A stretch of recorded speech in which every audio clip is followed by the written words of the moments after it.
Hello, welcome to another episode of Holy Tissues.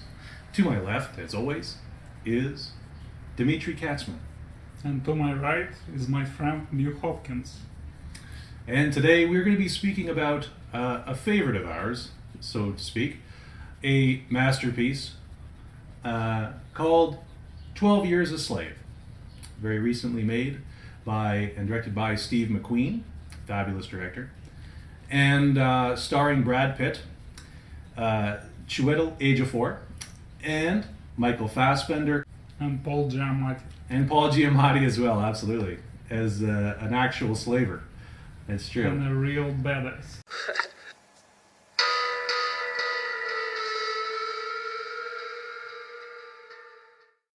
All right, so I want to begin our conversation here with an issue that I can't tell whether it should be a tissue-worthy problem or not, which is the nature of slavery in terms of dramatics. It makes for a very passive protagonist, which one might be able to inevitably, and I'm sure everyone has already done this, compare it to Django Unchained, which has a more active protagonist. One is more entertaining than the other. But again, we understand also that Steve McQueen is trying to show those long periods where there's no violence. It's very slow. It's in the South. It's hot, and then moments of violent outburst, right? And again repeatedly, right? Sort of like a brainwashing and Pavlovian sort of situation takes place where there's silence, you do your work, and then more violence, and then you're supposed to just fall in the line, right? Sort of, I guess, how this institution worked. So a passive protagonist, the reality of slavery also makes for passive drama in a certain way. What do you think about that, Dimitri? The protagonist objects, but he gets beaten right away. And you could see how a free man that was raised in a free society, he gets broken within days. Mm-hmm. He is already acting like a slave. He learns the lesson really quickly, and he doesn't tell anyone about his real situation, about his ability to write and read. And that makes for a rather dull character arc, on the other hand, where a character changes. If he changes so quickly in the first 5 minutes, then it's not, it's more of an ordeal that he suffers through, which is what the story is. But it's just not as, I hate to use the word entertaining in a movie like this, but it does lack entertainment. And so I'm conflicted as to whether or not we should include that as a tissue or not. Anyway, it's up for debate. Maybe we'll discover a little bit later on. But one thing I found that was definitely felt was out of place is the modern feeling to a lot of the elements in this film, including Brad Pitt's neoliberal character, who is very conscious of how evil slavery is, and has a lot of respect, I'm sure, for Abraham Lincoln and new ideas about the South and that slavery should be abolished. And I know there were people like that at that time, but he just breaks the fourth wall, I feel. Brad Pitt, he was kind of wasted in that movie because his talent, I could really see him as one of the slave owners because he knows how to play scumbag really well. Yeah, he played himself in the movie. A nice guy who's conscious of suffering around the world, like he's involved in the UN and he has certain... adopts all the children in the world. He adopts all the children of the world. They're all are welcome in his house. Another actor who breaks the fourth wall, I think, a little bit too much, as he tends to do, Paul Dano, which was one of the young hoodlums, keeping the slaves in line. Patty's gonna get you. He has this song, Every time I saw him try to act like someone from the South, he does not act like someone from the South. He doesn't have a Southern accent. He may as well be back in his Run DMC outfit like he was in There Will Be Blood. Where he's like, get out! And he has that weird kind of scream that he has, kind of weird, get out! It's sort of like kind of nerdy, broken voice kind of. Anyway, Paul Dano, he made it too modern. It wasn't from the old South due to your acting, and I don't know. It took me out of the time and place, as did one scene that looked more like a Broadway production of Which scene play. are you talking about? When he first ends up in shackles for the first time. And there's this moment where it's just a spotlight and him and the wall. It felt like a stage play. I see. And so that element, Brad Pitt breaking the fourth wall kind of for me, sort of took me out of time and place, which he's supposed to be doing, I'm sure. That's what his role is in this movie. But it just made it all seem so modern and retroactive and sort of revisionist almost, in a way. Like, I'm sure that these people did exist, but I just don't know if I don't believe they talked this way or behaved this way. And Paul Dano sort of tried to make him like a modern American. He didn't even try to go into the time and place like Michael Fassbender did. He actually tried to be a Southerner with some success. It's hard for me to judge because I never been to the South. I only know South from American movies. Right. So I didn't feel any problem with the Well, way they let me assure you, reacted. I've been through the South, kind of the South, and there are accents. There's all kinds of accents in the Different South. states. have Every different- state has a different accent, pretty much.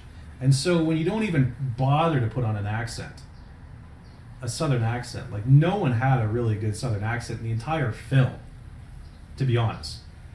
Which Michael state Fassbender were they didn't in? have it. No, I didn't see anyone have a really great Southern accent in the whole movie.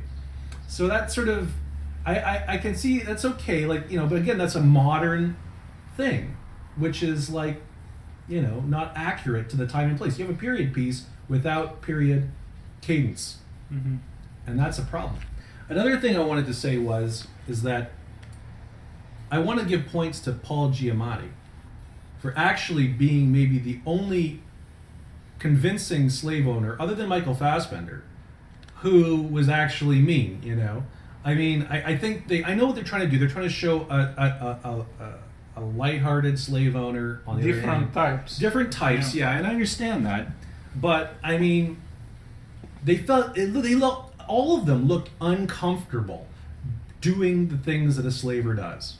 And you did not see that discomfort I didn't feel into Django this. Unchained. You didn't see that discomfort. It was natural. It's like, yeah, this is what we do. Like, you know, it wasn't like they were struggling, this internal struggle. And I understand that they wanted, maybe intentionally, to show the internal struggle, but it came off as just a bunch of liberal actors feeling guilty. That's the way it looked to me. And it didn't come off as a genuine performance, but more just feeling guilty. And that conflicted nature just, I felt was, maybe I'm just used to very direct, unconfusing performances too. And that's another possibility I don't want to discount.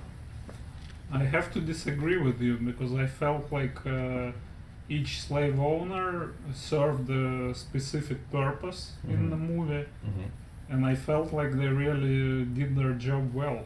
So Paul Giamatti, he's the businessman, no emotion, just business. Yeah, he's a trader. Then you He's have, not a buyer, he's a seller. yeah. Right. Then Whereas- you have the religious slave owner who treats his slave well, and he basically everything is rationalized through Bible. You know, Right. you're slaves because the Bible says so, and Right. everything is fine. He doesn't feel any guilt, but he treats them humanely. Yeah, I just then felt... the next yeah. one, you have the sadist, Yeah, the drunk sadist Fassbender, right. who I think Falls he in love, shows, right? He yeah. falls in love with the young slave girl. And he's really well and showing that that he's being torn. Yes, yeah. He's a sadist and a racist, and he feels that this is his property, but at the same time he is in love with his property, Right. and it really drives him crazy, and he drinks even more because he can't stand his wife to. Yeah, no, the dramatic premise is fine, and his character makes a lot of sense, and he does walk that fine line very well between passion, overwhelming passion and energy and aggression that a master may have needed to have to keep that kind of demeanor to keep everything together. Mhm. But yeah, it was a frightening performance at times. It was really animalistic you could see that he had to become an animal, you know. He really, He it really considered- messes with your head when you act Yeah. in such a role. Oh yeah, absolutely, absolutely. It's a very It powerful reminded performance. me Ralph Fiennes in Schindler's List. Yeah, I yeah. couldn't watch after Schindler's List. I couldn't watch movies with him because For it a while, reminded me of that animal. Yeah, I know what you mean. And I think Michael Fassbender, but that's the thing about playing a conflicted character like his in this movie, is that he's able to show a kind of guilt and remorse that makes sense in the story. I'm not sure at times, though, whether the performance sort of faltered, whether it was just him in his modern state feeling guilty about this. I didn't get a clear delineation between a liberal actor feeling guilty about doing the things this kind of person's doing in this movie in front of everyone, like embarrassed that he's doing this in front of everyone, and at the same time I couldn't distinguish that possibility from him being back then and feeling guilty about what he's doing. There were times where I couldn't tell. I didn't feel like it was the character. I felt it could have just as easily been just the man, Michael Fassbender. Like there were times Maybe I it couldn't was- tell the difference, and Maybe it it's made me. because you knew those actors so well, it really ruined it for you. But I didn't The know them that familiar well before. faces. I didn't know Michael Fassbender that well before this movie. I've only seen him in a couple movies. I have no real impression of him. He's such a good character actor. I just get lost in whatever he's doing. But in this case, it felt like it didn't so much feel like a conflict of conscience as it did like I feel guilty and embarrassed for doing what I'm doing. Like it's bad manners to do this in front of other people. It's a performance that maybe he even scared himself in his own performance. Okay, one thing I wanted to say I did not give any tissues for was the ending. In the fact that when Solomon returns home, his wife has remarried. I was going to lose it if he returned after 12 years being a slave and she didn't remarry. Okay? I was going to lose it, really. And I was expecting that because maybe due to dramatic license or rewriting the guy's real life. But I was pleasantly surprised to see reality did in fact hold true, and they didn't rewrite the whole thing. They didn't rewrite his life. If anything, I would be interested to see what happened after he returned and what that relationship was like with his wife after the movie ended. I guess he kills the new husband. He kills him. That's the only logical solution here. It's the only solution. Come on, can it not?